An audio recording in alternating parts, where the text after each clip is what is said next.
Game 5 is the Cowboys at the Falcons, with a total of 47.5 and the Falcons favored by 3.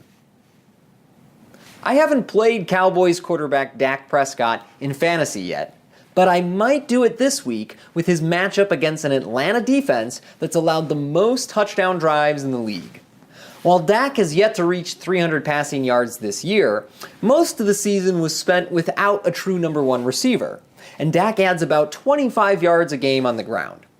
The projection sites look conflicted about Dak's points and ceiling this week, but they're in agreement that he's a better play on DraftKings than FanDuel. I can't imagine recommending any Cowboys pass catcher beyond number one receiver Amari Cooper. Although the Cowboys are hardly a high-volume passing attack, Cooper has over 25% of the team's target share since the trade, and hasn't had a big game that's pushed his price up yet. The only drawback to Cooper will be his popularity, as I expect he'll be one of the highest-owned receivers on both sites. Few running backs see the kind of volume that Ezekiel Elliott does, and he's been over 100 scrimmage yards in 5 of his last 7.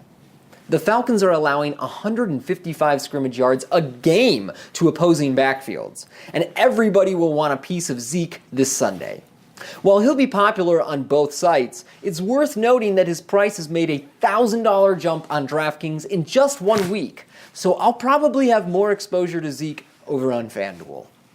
The Atlanta Falcons are one of the most pass-heavy offenses in the league, and Matt Ryan is averaging 40 attempts a game.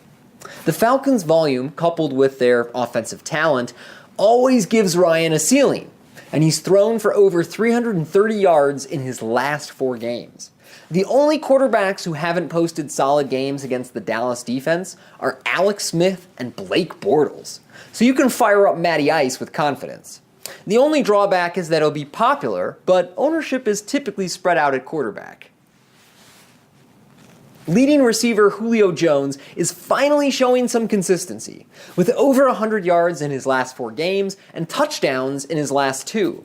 His price has reached a season high on both sites, and recency bias will push his ownership up, so I'll be underweight on Julio this week.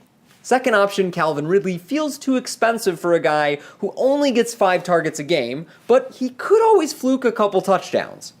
And tight end Austin Hooper has erratic target totals. In his last 6 games, he has 3 with double-digit targets and 3 with 4 or less. The Cowboys have been an above-average run defense, but they are allowing over 6 catches a game to opposing running backs.